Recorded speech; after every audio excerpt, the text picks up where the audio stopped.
सुनो, श्रेणी क्रम समूहन और समानांतर क्रम समूहन। अभी हम प्रतिरोधकों का संयोजन दो प्रकार से देखें। ये होता है श्रेणी क्रम समूहन और ये होता है, तो क्या होता है, समानांतर क्रम समूहन। श्रेणी क्रम समूहन में क्या हो रहा था कि मान लो कि दो या दो से अधिक प्रतिरोधक है, तो पहिलका के दूसरका सिरा, दूसरका के पहिलका सिरा से, दूसरका के दूसरका सिरा, तीसरका के पहिलका सिरा, तीसरका के दूसरका सिरा, चौथा के पहिलका सिरा से। जब इस प्रकार के क्रम में हम जोड़ रहे थे प्रतिरोधकों को, इस प्रकार के क्रम को क्या बोल रहे थे, श्रेणी क्रम समूहन। अब देखो श्रेणी क्रम समूहन में होता क्या है। अब जैसे ही इसको हम बैटरी से जोड़ेंगे, क्या करेंगे, जब बैटरी से जोड़ें तो देखो, तो बैटरी से जोड़े तो दोनों के सिरों के बीच कुछ ना कुछ विभव में अंतर होगा कि नहीं होगा। मान लो ये पहला सतही वाला विभव अंतर यहाँ हो जाएगा विभव, और ये माइनस वाला यहाँ। और हम जानते हैं बाबू कि जैसे ही दो बिंदु के बीच के विभव में अंतर होना स्टार्ट हुआ, उस चालक तार से विद्युत धारा प्रवाहित होने लगता। अब देखो, जैसे ही बैटरी से जोड़े, यहाँ से आई विद्युत धारा जाने लगा। मान जब ये आई विद्युत धारा जा रहा है, ऐसे ऐसे आएगा, यहाँ पे यहाँ से मिलेगा। अब बताओ, तीनों श्रेणी क्रम में जोड़ा, चारों श्रेणी क्रम में जोड़ा हुआ है कि नहीं है, जोड़ा हुआ है।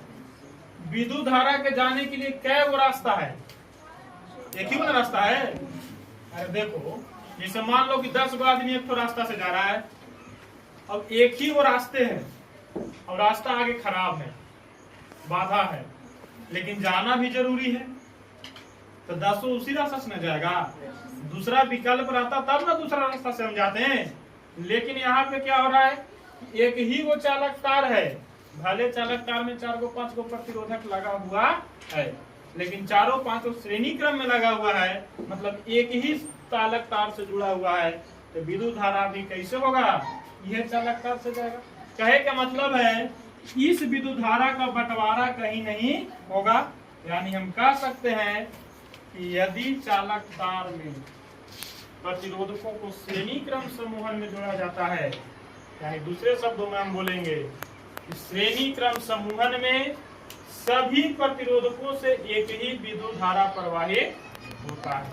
इसे देखो, यहाँ पे आई आया, अवगुण रास्ता है जाने के लिए, इसका यही रास्ता है, फिर आगे आएगा तो यही वाला रास्ता है। मतलब हम कह सकते हैं कि श्रेणी क्रम समूहन में सभी प्रतिरोधकों का जिससे उससे होकर जो प्रवाहित होने वाली विद्युत धारा होता है वो हमेशा कितना होता है, एक समान होता है। मतलब कि सभी प्रतिरोधकों से एक ही विद्युत धारा प्रवाहित होता है। अब देखो, क्योंकि इसका प्रतिरोधों का मान तो अलग अलग होगा, कोई का मान R1 है, R2 है, R3 है, हम पढ़े क्या है उनके नियम से, V बराबर IR। अब देखो, सभी प्रतिरोधकों का विभवांतर निकाल रहे हैं, तो V1 मान लेते हैं R1 के लिए, चूंकि करेंट तो सब में बराबर जा रहा है बाबू, अरे विद्युत धारा सब में बराबर जा रहा है, तो V1 बराबर I, लेकिन R का मान सब में अलग अलग है कि नहीं है, यानी V1 बराबर IR1 हो जाएगा, होगा। V2 बराबर IR2 होगा कि नहीं होगा, V3 बराबर IR3, अब इसके लिए V4 बराबर IR। यहाँ से हम क्या देखें, यहाँ से हम देखें कि श्रेणी क्रम समूहन में सभी प्रतिरोधकों से प्रवाहित होने वाली विद्युत धारा का मान एक ही होता है, लेकिन प्रवाहित होने वाले विद्युत धारा का मान तो एक होता है, लेकिन सभी प्रतिरोधकों का विभवांतर क्या होता है, अलग अलग होता है। यदि कोई पूछेगा कि कौन समूहन में विद्युत धारा एक ही होता है, तो क्या बोलिएगा, श्रेणी क्रम समूहन।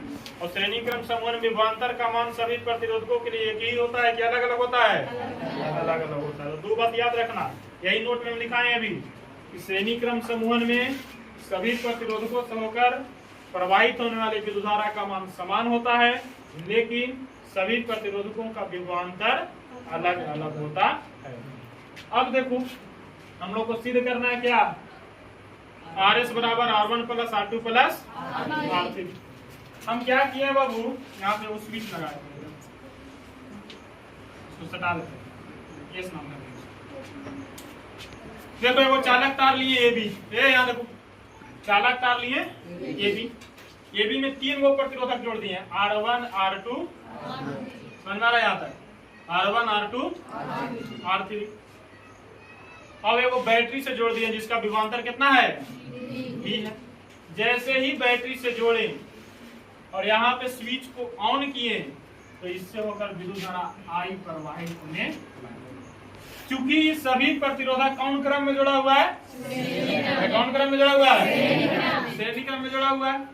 और अभी हम बताएं कि श्रेणी क्रम समूहन में सभी प्रतिरोधकों से प्रवाहित होने वाले विद्युत धारा का मान कितना होता है, एक समान होता है। यानी इससे भी I, इससे भी होकर I गुजरेगा, इससे भी होकर, लेकिन विभवांतर देखो तो अलग अलग है। R1 के लिए V1 है, R2 के लिए और R3 के लिए। यानी हम कह सकते हैं यही भी ना यहाँ पर बट जा रहा है बाबू, V1 प्लस V2 प्लस, यानी V बराबर कितना हो जाएगा, V1 प्लस V2 प्लस कितना हो जाएगा, इसको मान लेंगे इक्वेशन नंबर 1। अब चलेंगे ओम के नियम से। ओम के नियम बताए हैं, ओम के नियम से, ओम के नियम से क्या होता है, V बराबर V बराबर आई आर। जब ओम के नियम से होता है V बराबर आई आर, तो V1 बराबर क्या हो जाएगा बाबू, IR1 होगा। V2 बराबर क्या हो जाएगा, IR2 होगा। और V3 बराबर क्या हो जाएगा, होगा कि नहीं होगा। तो V1 बराबर IR1, V2 बराबर IR2 और V3 बराबर IR3। अब देखो आगे,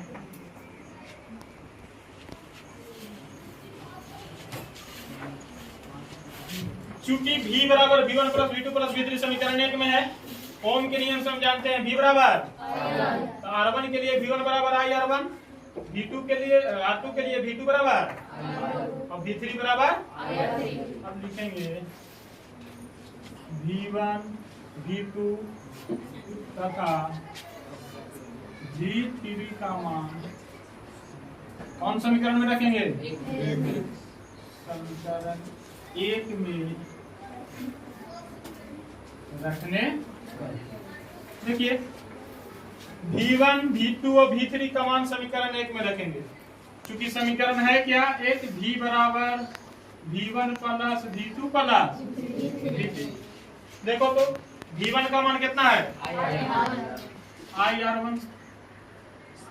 V2 का मान कितना है, IR2। और V3 का मान कितना है, IR3।